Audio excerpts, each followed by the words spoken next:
Fala galera do canal Vamos Lá, beleza? Estamos hoje aqui com mais um vídeo no canal e vamos falar sobre as hérnias de disco, os tipos de hérnia e como elas podem lesar a nossa medula ou as nossas raízes nervosas.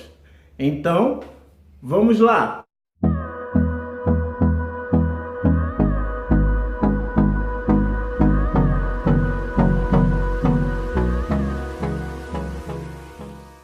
Para começar, o nome hérnia, ele pode ser encontrado em várias partes do corpo, como hérnia umbilical, hérnia inguinal, entre outros.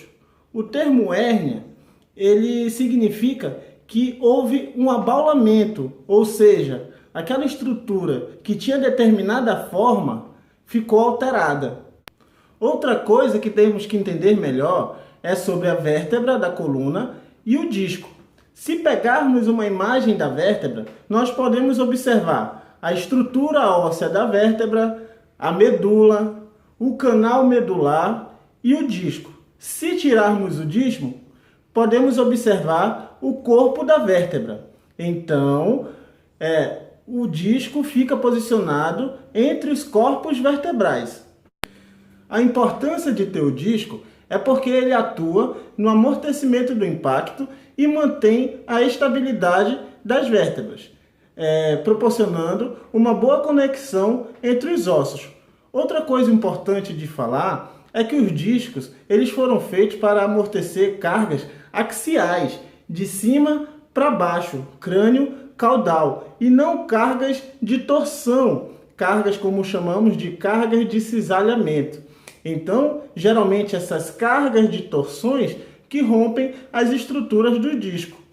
O disco intervertebral, ele tem duas partes fundamentais. Primeiro, o núcleo, chamado de núcleo pulposo, com a característica assim parecida com uma de gelatina, e em volta do núcleo pulposo, os anéis fibrosos, formados de tecido fibroso. Nesta imagem, temos um disco sadio. O núcleo pulposo está intacto e os anéis fibrosos estão dando resistência ao núcleo. Quando geramos cargas axiais, o núcleo ele absorve o impacto e os anéis fibrosos contêm a pressão sofrida pelo núcleo, mantendo a estrutura do disco. Nesta outra imagem, podemos observar um problema, onde se tem uma alteração no núcleo, ou seja, houve um abaulamento. Esse abaulamento pode comprimir raízes nervosas ou a medula, causando sintomas motores e sensitivos como dormência, fraqueza muscular, além de dor local e irradiada. Se pegarmos a imagem de uma ressonância magnética, nós podemos observar os corpos vertebrais, entre os corpos vertebrais, o disco, a parte de trás da coluna e a parte do meio mais esbranquiçada, a medula. Nessa parte alterada, podemos observar a hérnia de disco, e isso que estaria causando todos os sintomas motores e sensitivos. A degeneração do disco ela é natural, pois o disco ele é formado de líquido, e a partir dos 40 anos nós começamos a perder o líquido no nosso corpo. Então, é natural que esse disco vá perdendo volume conforme a idade, perdendo também a sua resistência. Por isso, a partir dos 40 anos, é mais comum você ter esse tipo de problema. O primeiro estágio, antes da hérnia de disco, geralmente é a desidratação, seguida de uma degeneração discal. Se não tratada, pode evoluir para abaulamento, que é a alteração do núcleo, mas sem rompimentos dos anéis fibrosos. Na sequência, teríamos a protrusão, que é a alteração do núcleo, só que com alguns anéis fibrosos rompidos, alterando ainda mais a sua forma.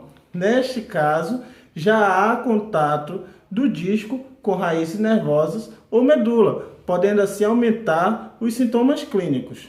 A próxima etapa seria a extrusão, que é a alteração do núcleo e o rompimento de todos os anéis fibrosos, fazendo o núcleo sair do disco.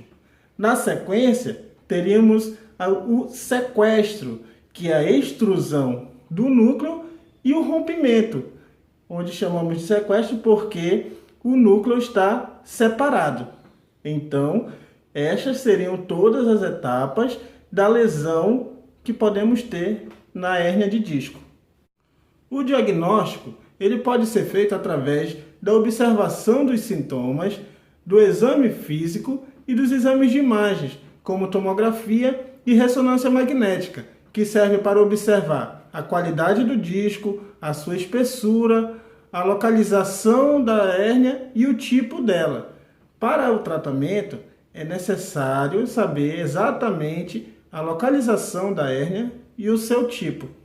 Geralmente, o tratamento para a hérnia de disco baseia-se em medicamento anti-inflamatório e analgésico, fisioterapia e exercícios como RPG, pilates, hidroterapia, entre outros. Durante o tratamento, é indicado que o paciente não realize aquelas atividades que geraram a hérnia de disco, não faça esforço físico e nem pratique nenhuma atividade física, prevalecendo sempre o repouso, né? Então, em casos cirúrgicos, geralmente são indicados a pacientes que têm a hérnia extrusa ou a hérnia sequestrada, principalmente quando eles passaram por tratamento clínico e tratamento fisioterapêutico e não tiveram resultado positivo. Então, galera, foi mais um vídeo para o nosso canal. Espero que vocês tenham gostado e se gostou, deixe seu joinha, comenta, compartilha e não esqueça de se inscrever no canal para assistir os próximos vídeos. Então, valeu!